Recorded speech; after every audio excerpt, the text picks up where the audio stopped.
Litin of Samartet. Nous avons tout le début du Pérec une longue souga de Agadot qui concerne beaucoup de sortes de maladies et médicaments que les Chachamim nous ont donnés, les médicaments qu'ils avaient l'habitude de faire à l'époque. Et on va voir que c'est des médicaments, toutes sortes de remèdes, toutes sortes de choses intéressantes qu'on ne fait plus aujourd'hui, mais quand même, certaines halachot médicales, on les sort, oui, de notre souga, comme on va voir aujourd'hui un exemple. On va commencer par Rabbi Akiva Eger sur son pirouche sur le Shulchan Aruch. Il y a Rabbi Akiva Eger, il a un shoot, il a un pirouche sur la Gemara, il a un pirouche sur le Shulchan Aruch aussi. Dans la partie Oredea Simanchin Amedvav, le Rabbi Akiva Eger, il dit au nom du Maharil. Maharil, c'est le premier qui a donné les Minagim Ashkenaz. En tout cas, le Rama le ramène beaucoup, etc. Le Maharil, un des grands poskim de toutes les générations, il dit que tous les remèdes, tous les médicaments que la Gemara nous donne, c'est des choses qu'on n'a pas à faire, parce qu'on ne sait pas exactement comment les faire, et les Chachamim, c'est des remèdes spéciaux, c'est des remèdes qu'il faut savoir exactement comment les faire, et si quelqu'un il va essayer de les faire et ça ne va pas marcher parce qu'il ne va pas savoir exactement comment le faire, alors il va en arriver à mépriser dans les paroles des Chachamim qui étaient très grands et on n'a aucune idée de leur grandeur, pardon. Et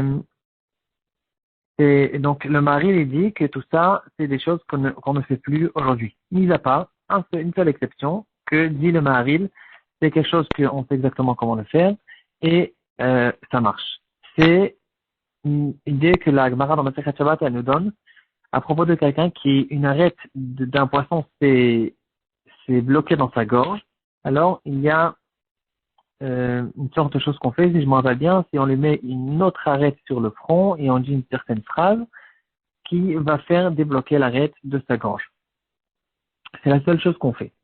Le Marsha, dans notre Sugya, il ramène aussi cette chose-là. Il dit que c'est des remèdes qu'on ne fait pas. Et de manière générale, on pourrait se poser la question, comment ça se fait que la Gemara nous donne des médicaments alors que il y a une autre Gemara, une Mishnah même, qui dit que Chizkiyahu HaMelech, il a fait plusieurs choses spéciales, et une des choses qu'il a fait, c'est qu'il a caché, il a mis en gnisa, le livre des Refuot.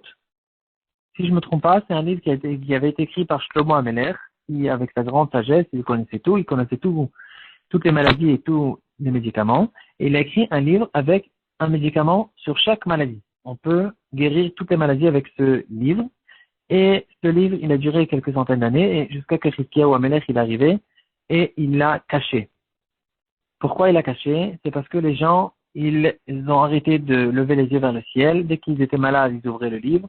Ils savaient exactement comment être guéris, et ils ne faisaient plus de filotes. Et Hachem, bien sûr, qui donne une maladie à quelqu'un, c'est pas pour qu'il aille chercher dans des encyclopédies pour savoir comment se guérir. C'est plutôt pour qu'il fasse tchouva, pour qu'il lève ses yeux, pour qu'il demande à Hachem, pour qu'il parle, pour qu'il fasse des filotes, etc., pour qu'il se renforce spirituellement. Et les Chachamim de la génération de Chizkiyahu, ils l'ont renforcé dans cette chose-là, ils ont dit c'est très bien. Dans la même idée, il a pris aussi le serpent en cuivre que Moshe Rabbeinu il a créé, il a construit. Quand il y avait les serpents dans le désert, quand ils se sont plaints, etc., il y a eu des serpents qui sont arrivés. Moshe Rabbeinu, Hachem, il a dit de faire un serpent en cuivre très haut, et quand les Bnei Israël vont regarder dessus, ils vont se guérir. Ce serpent, il a duré quelques centaines d'années, quelques bonnes centaines d'années, peut-être jusqu'à Chizkiyahu HaMelech, depuis Moshe Rabbeinu, ça fait à peu près, disons, 700 ans, ou même peut-être un peu plus.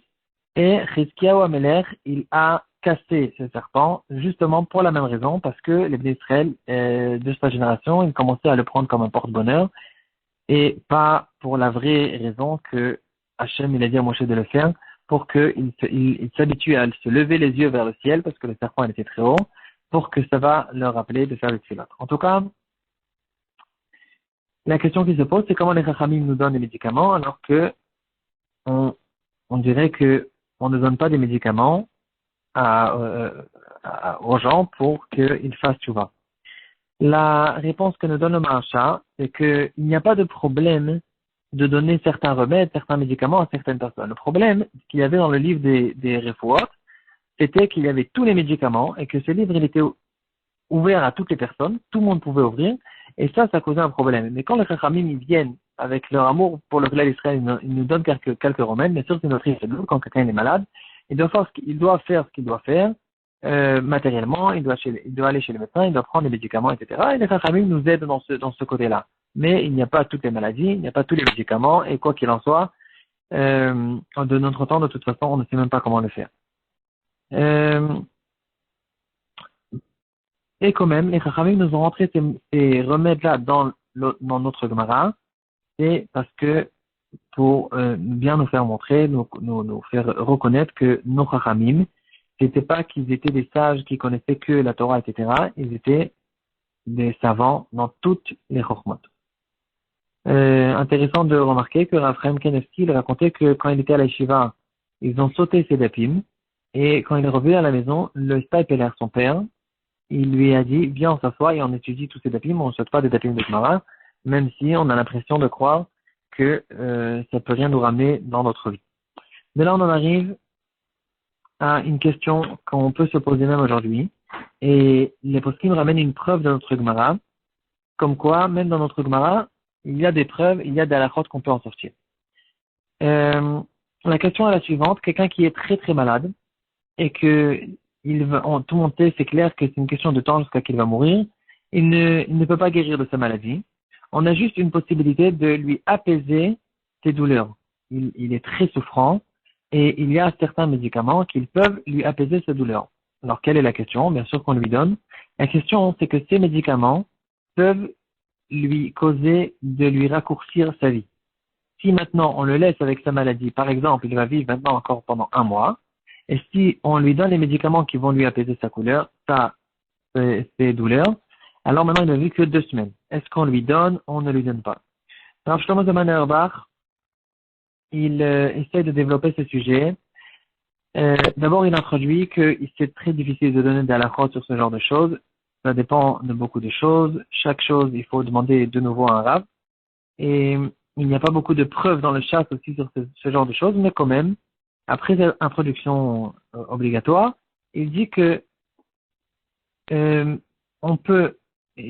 dit que on peut donner à ce malade du morphium ou du cannabis ou toutes sortes de médicaments qui sont, c'est pas des médicaments, c'est des remèdes qui peuvent lui apaiser ses douleurs, malgré que ça peut causer de lui raccourcir sa vie. Il donne ici plusieurs arguments. Il dit premièrement, les douleurs elles-mêmes, elles sont tellement difficiles pour la personne que ça peut lui raccourcir sa vie. Donc c'est difficile, on peut pas évaluer, on peut pas dire s'il reste comme ça, il va résister encore 1 mois. Si on lui donne les médicaments, c'est 2 semaines. C'est pas quelque chose qu'on peut calculer de cette manière-là. Les douleurs elles-mêmes, elles peuvent raccourcir la vie de la personne, donc on ne peut pas vraiment savoir. Donc bien sûr qu'on fait tout pour essayer de lui apaiser ses douleurs. Il dit quand même que si cette personne, il est encore avec nous, c'est-à-dire on peut encore lui le prévenir, lui dire exactement quelle est sa situation. Alors dans ce cas-là, on va lui prévenir, mais même dans le cas où on ne veut pas lui prévenir, puisque une grande majorité des gens, ils préfèrent apaiser leur douleur et quoi qu'il en soit, qu'on leur donne ces médicaments pour leur apaiser la douleur. Donc ici, nous aussi, on dit que c'est sûr que cette personne est intéressée qu'on lui donne ces remèdes et comme ça, on va lui calmer ses souffrances. Il dit aussi qu'il y a une règle qui s'appelle Shomer Ptaim Hashem, c'est-à-dire on retrouve au courant du chasse beaucoup de choses qui normalement étaient des choses dangereuses.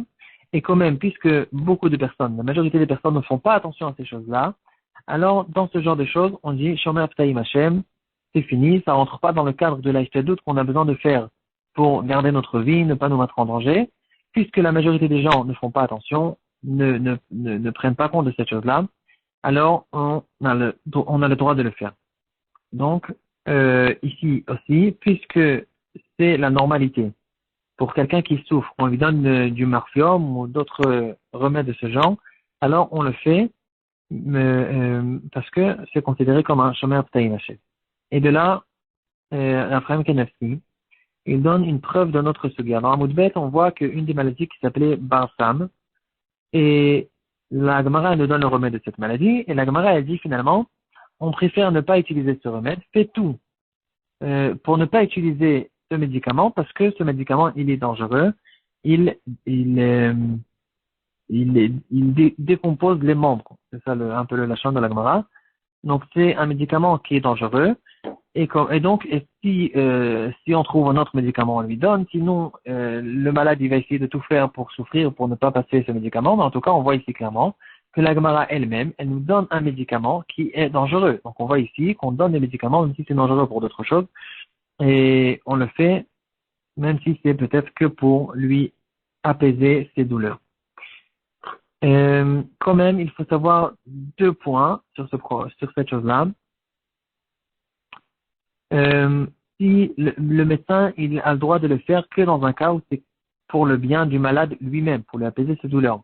Pas un médecin qui méprise la vie des gens et qui méprise, par exemple, aujourd'hui on connaît les médecins qui méprisent la vie des gens, des personnes âgées. Il dit c'est dommage, de toute façon il est âgé, il souffre pour rien, etc. C'est pas, on parle bien sûr d'un cas où c'est que pour le bien de la personne, pour ses propres souffrances, qu'on essaye de lui apaiser ses douleurs. C'est pas parce que il méprise le côté de sa vie. Une deuxième chose qu'il faut savoir, Rav Eliashib dit que tout ça, c'est que quand il a encore un certain moment pour vivre. Mais si, en lui donnant ce remède, il risque de mourir tout de suite, ici c'est bien sûr considéré comme un meurtre, on ne le touche pas, on ne le donne pas aucun remède qui peut lui causer sa mort tout de suite. C'est que dans un cas où on a un calcul futur que ça peut, dans le futur, on ne sait pas, mais ça peut lui raccourcir sa vie. Dans ce cas-là, on peut se permettre peut-être de le faire, mais bien sûr, on parle pas d'un cas où, en lui donnant ce médicament, c'est une question de minutes ou d'heures jusqu'à qu'il va mourir.